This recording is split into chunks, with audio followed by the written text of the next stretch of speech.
ನಗರದ ಫ್ರೀಡಂ ಪಾರ್ಕ್ನಲ್ಲಿಂದು Chalukya doctor Rajkumar trust Kurubarahalli ಹಾಗೂ ಕರ್ನಾಟಕ ರಕ್ಷಣಾ ವೇದಿಕೆ ಮಹಾಲಕ್ಷ್ಮಿ ಲೇಔಟ್ ಕನ್ನಡ ರಕ್ಷಣಾ ವೇದಿಕೆ ಕಾರ್ಯಕರ್ತರು ಅಧ್ಯಕ್ಷರಾದ ಸುರೇಶ್ ಹಾಗೂ ಪುರುಷೋತ್ತಮ್ ಅವರ ನೇತೃತ್ವದಲ್ಲಿ ಕರ್ನಾಟಕ ರಕ್ಷಣಾ ವೇದಿಕೆಯ ರಾಜ್ಯಾಧ್ಯಕ್ಷರಾದ ಸಮರಸಿಂಹ ಟಿ.ಎ. ನಾರಾಯಣಗೌಡ ಅವರನ್ನ ಬಿಡುಗಡೆ ಮಾಡಬೇಕು ಎಂದು ಆಗ್ರಹಿಸಿ ಬೃಹತ್ ಪ್ರತಿಭಟನೆ ನಡೆಸಿದರು. ಯಾವ ಶೋಚನೀಯ ಸ್ಥಿತಿಯಲ್ಲಿ ನಾವು ಯಾವ ಸ್ಥಿತಿಯಲ್ಲಿ ಇದ್ದೀವಿ ಅಂತ ನಾವೆಲ್ಲ ಇವತ್ತು ಮನಗಾಣಬೇಕಾಗಿದೆ.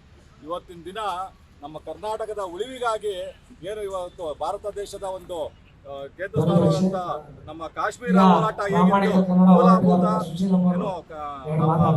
ಕಾಶ್ಮೀರ ವಾಸಿಗಳನ್ನ ತೊರೆದಂತ ಒಂದು ಪರಿಸ್ಥಿತಿ ಇವತ್ತು ಕರ್ನಾಟಕಕ್ಕೆ ಬಂದು ಒದಗಿದೆ. ನಮ್ಮ ಕನ್ನಡದ ಉಳಿವಿಗಾಗಿ ಹೋರಾಟ ಮಾಡಬೇಕಾಗಿದೆ. ಪ್ರತಿಯೊಂದು ಜಲ ಇರಲಿ, ನೆಲ ಇರಲಿ, ಭಾಷೆ ಇರಲಿ, ಇವತ್ತು ನಾಮಫಲಕಕ್ಕೋಸ್ಕರ ಕನ್ನಡದ ಮಕ್ಕಳಿಗೆ ಉದ್ಯೋಗಕ್ಕೋಸ್ಕರ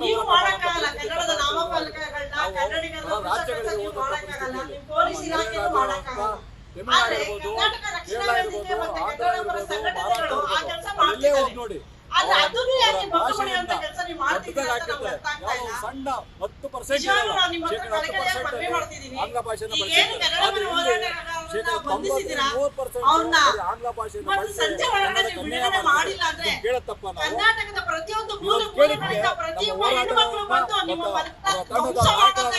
ನಾರಾಯಣಗೌಡರನ್ನ ಇವತ್ತು ಜೈಲ್ಗೆ ಹಾಕಿದ್ರೆ ದೇಶವತ್ತಾಗಿ ಇವತ್ತು ಬಿಡುಗಡೆ ಮಾಡದೆ ಹೋದ್ರೆ ನಾವು ಹೋರಾಟ ಮಾಡ್ತಿದ್ದೇವೆ. ಉಗ್ರ ರೂಪಕ್ಕೆ ತಾಳುತ್ತೆ.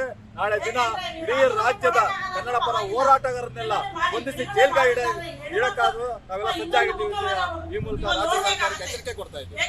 ಇಂದಿನ ಪ್ರತಿಭಟನೆಯಲ್ಲಿ ಕನ್ನಡ ಪರ ಸಂಘಟನೆಗಳ ಹೋರಾಟಗಾರರು ಹಾಗೂ ಕಾರ್ಯಕರ್ತರು ಪಾಲ್ಗೊಂಡು ರಾಜ್ಯ ಸರ್ಕಾರದ ವಿರುದ್ಧ ವಾಗ್ದಾಳಿ ನಡೆಸಿದರು. ಕೂಡಲೇ ಸಿಎಂ ಸಿದ್ದರಾಮಯ್ಯ ಹಾಗೂ ಡಿಸಿಎಂ ಡಿ.ಕೆ. ಶಿವಕುಮಾರ್ ನಾರಾಯಣಗೌಡ ಅವರನ್ನು ಬಿಡುಗಡೆ ಮಾಡಬೇಕು. ಕನ್ನಡ ಭಾಷೆಗಾಗಿ ಹೋರಾಡುತ್ತಿರುವ ನಾರಾಯಣಗೌಡರನ್ನು ಬಂಧಿಸಿಟ್ಟಿರುವುದು ರಾಜ್ಯ ಸರ್ಕಾರಕ್ಕೆ ನಾಚಿಕೆಗೇಡಿನ ಸಂಗತಿ. ಕೂಡಲೇ ಅವರನ್ನು ಬಿಡುಗಡೆ ಮಾಡಬೇಕು. ಇಲ್ಲವಾದಲ್ಲಿ ಜೈಲು ಭರೋ ಚಳವಳಿ ಮಾಡಲಾಗುವುದು. ಜೊತೆಗೆ ಬೆಂಗಳೂರು ಬಂದ್ಗೆ ಕರೆ ನೀಡಲಾಗುವುದು ಎಂದು ಇದೇ ಸಂದರ್ಭದಲ್ಲಿ ರಾಜ್ಯ ಸರ್ಕಾರವನ್ನು ತರಾಟೆಗೆ ತೆಗೆದುಕೊಂಡರು.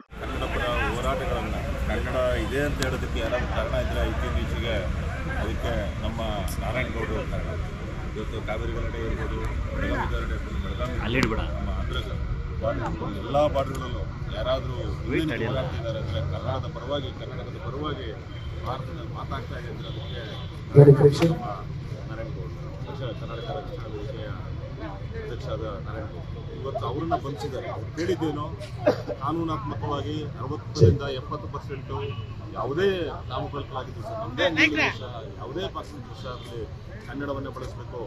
ಇವತ್ತು ನೀವು ಚೆನ್ನೈಗೆ ಹೋಗಿ ತಮಿಳಲ್ಲಿ ನೋಡ್ತೀರಾ, ಬಿಹಾರ್ಗೆ ಹೋಗಿ ಹಿಂದಿಯಲ್ಲಿ ನೋಡ್ತೀರಾ, ಡೆಲ್ಲಿಗೆ ಹೋಗಿ ಬಾಂಬೆಗೆ ಹೋಗಿ ಮರಾಠಿಯಲ್ಲಿ ನೋಡ್ತೀರಾ. ಕರ್ನಾಟಕಕ್ಕೆ ಬಂದಾಗ ಯಾಕೆ ಕನ್ನಡವನ್ನು ಕಡೆಗಣಿಸ್ತೀರಾ? ಉದ್ಯಮಿಗಳು ಬದುಕಬೇಕು. ನೀವು ಇಲ್ಲಿ ನಮ್ಮ ಒಂದಷ್ಟು ಕೆಲಸ ಕೊಟ್ಟಿದ್ದೀರಾ, ಬದುಕಬೇಕು. ಹಂಗನ್ಬಿಟ್ಟು ನಮ್ಮನ್ನು ಕಡೆಗಣಿಸುವಂಥದ್ದೇನು?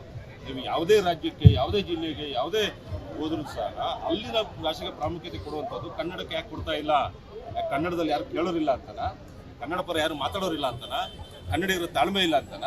ಇವತ್ತು ಒಬ್ಬರನ್ನ ನೀವು ಅರೆಸ್ಟ್ ಮಾಡಿದ್ದೀರಾ, ಏನಾದರೂ 1 ವಾರ ಕಳೆದಿದೆ, ನಿರಂತರವಾಗಿ ಏನಾದರೂ ಅವ್ರನ್ನ ಗೌರವಯುತವಾಗಿ ಬಿಟ್ಟಿಲ್ಲ ಅಂತ ಹೇಳಿದ್ರೆ ರಾಜ್ಯಾದ್ಯಂತ ಕನ್ನಡ ಪರ ಹೋರಾಟಗಾರರು ಪ್ರತಿಯೊಬ್ಬರು ಬೀದಿಗಿಳಿತಾರೆ. ಬಹುಶಃ ಜೈಲ್ ಬರೋ ಕಾರ್ಯಕ್ರಮ ಆಗುತ್ತೆ. ಅವ್ರೇನು ತಪ್ಪು ಮಾಡಿಲ್ಲ. ಅವ್ರು ಕೇಳಿರುವಂತದ್ದು 70% ಇರಬೇಕು ಕನ್ನಡ.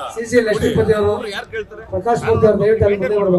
ಟ್ಯಾಕ್ಸ್ ಕಟ್ಟಿಲ್ಲ ಅಂದ್ರೆ ಮನೆ ಕೊಡಕ್ಕಾಗಲ್ವಾ?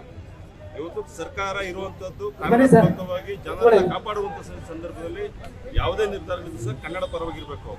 ಈ ಸಂದರ್ಭದಲ್ಲಿ ಕನ್ನಡ ಸಾಹಿತ್ಯ ಪರಿಷತ್ ಬೆಂಗಳೂರು ಅಧ್ಯಕ್ಷ ಪ್ರಕಾಶ್, ಪಾಶ್ವರನಾಥ್, ಕರವೇ ಮುಖಂಡರಾದ ರಘು ನಾಗರಾಜ್, ಚಾಲುಕ್ಯ ರಮೇಶ್, ಸುರೇಶ್, ಪುನೀತ್, ಗಿರೀಶ್ ಸೇರಿದಂತೆ ಹಲವು ಕನ್ನಡ ಸಂಘಟನೆಗಳು ಹಾಗೂ ಮುಖಂಡರು ಮತ್ತು ಕಾರ್ಯಕರ್ತರು ಪ್ರತಿಭಟನೆಯಲ್ಲಿ ಪಾಲ್ಗೊಂಡು ನಾಡ ವಿರೋಧಿ ಸರ್ಕಾರ ಕೂಡಲೇ ನಾರಾಯಣಗೌಡರನ್ನ ಬಿಡುಗಡೆ ಮಾಡಬೇಕು. ಅವರ ಜೊತೆ ಇರುವಂತಹ ಎಲ್ಲ ಹೋರಾಟಗಾರರನ್ನ ಬಿಡುಗಡೆ ಮಾಡಿ ಅವರ ಮೇಲಿರುವಂತಹ ಎಲ್ಲ ಮೊಕದ್ದಮೆಗಳನ್ನ ಈ ಕೂಡಲೇ ಹಿಂತೆಗಿಬೇಕು ಅಂತ ಸರ್ಕಾರಕ್ಕೆ ಎಲ್ಲ ಕನ್ನಡ ಪರ ಹೋರಾಟಗಾರರ ಮುಖಾಂತರ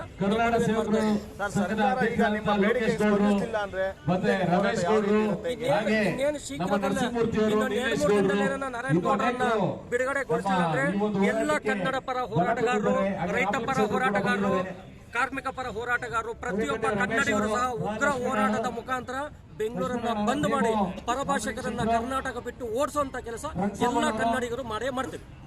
ಇದು ಎಚ್ಚರಿಕೆಯ ಗಂಟೆ. ರಾಜ್ಯ ಸರ್ಕಾರದ ನಡೆಯನ್ನು ಖಂಡಿಸಿ ಪ್ರತಿಭಟನೆ ನಡೆಸಿದರು.